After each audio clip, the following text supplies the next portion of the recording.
Hi there, Serial Trader here. I'm going to have a look at the major US indices and focusing here on the daily chart of SPX. It's been a while since the last update, but I don't usually update unless I'm looking to actively trade something or if I feel we're at an important point we're sharing. So here we go. I think we're at near an important point we're sharing. So daily chart SPX going back to the March low, still working this same pattern where we got the 1, 2, 3, 4. Now what's been the doozy here is this wave 5. It initially looked very difficult to decipher, but now that there's been more development, I think I have a better handle on it. And it's certainly gone farther in price and chewed out more time than I was originally expecting, say way back here in May or June. But that's fine. The market takes as long as it takes and goes as far as it wants, but eventually it gives you some nice things to look for. So I think we're here. Now the way I've got this labeled from our wave 4 low here on the 12th of May, initial wave 1 up, deep wave 2 down, but not a full 100% retracement, so a nice sharp wave 2 down, but it held. Then I think we got another 1, and we got A, B, C, expanded flat 2, 3, 4, 5 of the 3, then a 4, and now we're working the 5 of the 5. So this works quite well. You don't have any overlap between 3 and 4, or sorry, 4 and 1. So overlap between 4 and 1 would be here. You see we didn't get anywhere near that here on this wave 4. And even within the wave 3 subdivisions, there's certainly no overlap between 1 and 4. Plenty of room there, so that's quite nice and valid as well.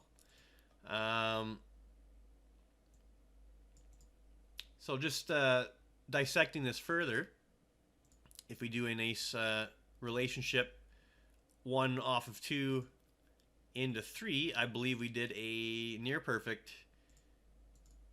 2.618 relationship. Okay, so yeah, the wave 3 was quite a strong 2.618 length of the matching wave 1, and you can see we nailed that almost to the tick. Not quite, but pretty close, right? The perfection would have been 43.91.93, and we went as high as 43.93.68. So within a couple points on the SPX, that's pretty damn good. So nice wave 3 fib target achieved there. And what did we do for retracement as far as the wave 4 of the wave 3? Between a 38.2% and 50% retracement. So very technical, certainly following plenty of rules and guidelines here for wave formation. So we got the 1, 2, 3, and 4.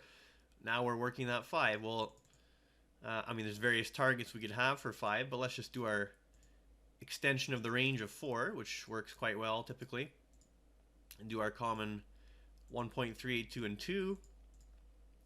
1.382 against 44.55. 2 seems a little exuberant at 45.54, but this uber bullish market lately certainly wouldn't rule it out until we get a good reversal down to say that we put a top in. And then we can do an Elliott channel where we connect the, just focusing on this final 5th wave sequence, where we connect the wave 2 low with the wave 4 low in parallel off the wave 3 top there. And this gives us kind of an upper channel line of potential resistance. Might line up nicely with this 44.50s area. We'll have to see how it plays out, but just to frame this impulse wave, and obviously you'd be looking for it to a little bit of a late kind of confirmation piece, but you'd be looking for this lower channel line to actually break, to start getting below that, to be confident that we've finally finished this overall upward move. And on the hourly chart, you see, I just don't think we've put in a top yet, because we've done a 3-wave move up to a new high, so you're probably looking at something like an expanded flat in play here. A down, B up, maybe a C down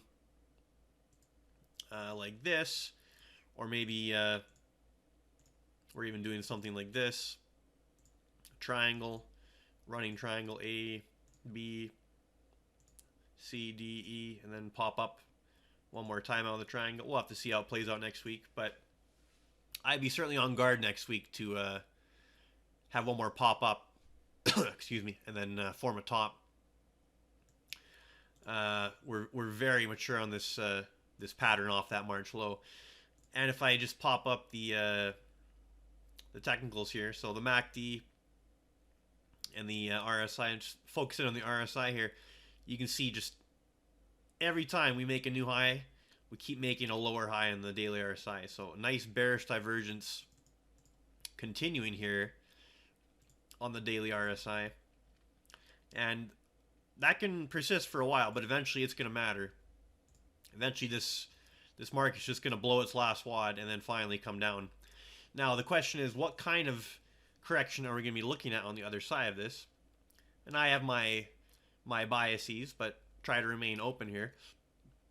I suspect it could be a fairly large degree correction that we start here in August, but we'll have to see how the price action is. If it seems fairly minor, then we're just gonna have to treat it as another relatively minor degree pullback and focus back on the upside. But if we start getting some real aggressive heavy selling on big volume, quickly take out multiple previous support levels, well, then we can lean on it being something perhaps a little more serious. But let's just wait for this top. Don't think we're quite there yet. Maybe mid 4400s, maybe into the 4500s, but I'm less confident about that. And then once we start getting some sort of convincing reversal down, we might be onto something. So this has been, I mean, I've been fairly cautious about the upside here for, at least 2 or 3 months. So clearly my caution was, whether it's warranted or not, it was certainly early in retrospect. But I'm not going to give up on this one. Markets don't just go in one direction forever, and now that we have some pretty compelling looking mature wave structure, along with some technical divergences, along with some seasonality, I mean, we're kind of in that part of the year where you really should have no expectation of great performance on the index. We've already been up, I don't know, 6 or 7 months in a row at this point. There's a lot of actual problems in the world, any number of which could be the quote-unquote catalyst, although nothing matters until the until the chart starts going down. Then everything starts mattering, or at least it's being cited as mattering in the media. But yeah, I think we're getting real ripe here, so that's why I wanted to put this video out. I didn't feel it was worth updating as we were just chugging along, but now we're getting close to that point where I think eyes need to be on this and looking to take some action as soon as it's warranted. Okay, well, that's all I wanted to really go through here on this daily chart. If you look at the thinkorswim candlestick charts, not much here on the daily SPX. Haven't broken any moving averages of consequence yet. A little bit of a down day on Friday, but really nothing stands out on the daily chart. Weekly chart, just trying to look here. Okay, weekly chart, not much there. Maybe a hesitation candle, a little doji here at the top of the range, but you really need to see a big reversal to confirm that. But just a little bit of a warning sign on the weekly, not much though. I mean, to put this into context, I believe we've done 3 bearish engulfings on the weekly. This one here, and I believe this one here was also bearish engulfing. All 3 of them led to absolutely nothing but more all-time highs. So to me, until you get a signal that actually has follow-through, don't even worry about it as far as the candles, because clearly we failed 3 bearish engulfings in a row on the weekly. I mean, engulfing candles have a better track record than 3 for 3 not working. Usually it's, 60-70% from my experience. So the fact that we went 3 for 3 to not work, 100% of them didn't work in this little look back window, to me that's notable. And until something starts working to the downside, I would just, let's just put it this way, if you do a bearish engulfing, I would not be very convinced until the next week and even week after that had some bearish action. To me, there's just been too many fake outs to trust it right now. That being said, it is normally a pretty reliable signal, so one of these days we'll get something to the downside that'll work. I'm suspecting pretty soon here in August. Okay, Dow Jones Industrial Average. Now, for whatever reason, when I go to the Dow chart here, I can't use my pointer tool as it's meant to be. I don't know why. But even just looking at this, it's going to look pretty small. But for the Dow, I think nothing here really on the candlesticks. But as far as the wave pattern, I think we got 3 down for A into that June low. Looks like we've done 3 up to a new high, maybe for a B, and maybe we'll be looking at a 5 down for C, or maybe just a 3-wave move down for, you know, A, B, C, D, E, a triangle. Perhaps we'll just continue sideways within this range on the Dow, but potentially you could be looking at a nice sharp wave C down in an expanded flat. That could be quite a nice powerful move to the downside if it plays out as that pattern. But other than that, I don't have much to offer on the Dow here, especially since I can't, for whatever reason, manipulate this chart as I want it to with the pointer tool. Maybe I can just manually struggle my way here. Let's see. By just playing with the axis. Because I just want to see if this weekly candle was anything of consequence here on the Dow. Bear with me. Not really. Bit of a down week, but certainly nothing jumping out at me. Alright, well that was kind of a waste of time and effort, but whatever. Had to have a look. Okay, Nasdaq Composite. Daily. A little bit of weakness. We're below the daily T-line, although we're certainly holding the 20-day simple moving average. I suspect similar situation here on the, as we have on the S&P, perhaps a little short-term pullback in progress, and then at least one more move up to new highs, but we'll see. Maybe the Nasdaq did finally put in a top. It could certainly top before the S&P or the Dow. Like usually they don't all top on the same day. Typically there's some sort of divergence at major tops, but we'll see. I'm not convinced that the Nasdaq's quite done yet. It's been just absolutely ridiculous. Weekly chart of the Nasdaq. Not much to comment on there. You could try and call that a bit of a hanging man, but the body's a little large for that, so I'd say not much to see there. Okay, now on the VIX, let's have a look at the VIX. Not a whole lot going on in the VIX. We are trying to get a little bit of an uptrend going, but until we start breaking some, you know, larger resistance levels, I mean, we're still below the 200-day moving average on the VIX. It's currently around 2150, so still, until we really start breaking out, I don't think you're getting much of a read here as far as market direction from the VIX.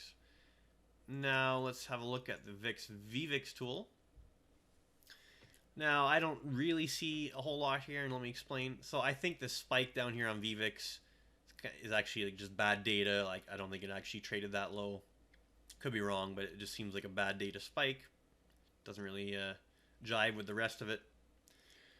So that being said, I don't really see a major divergence between VIX and VVIX. VVIX is still below the red moving average.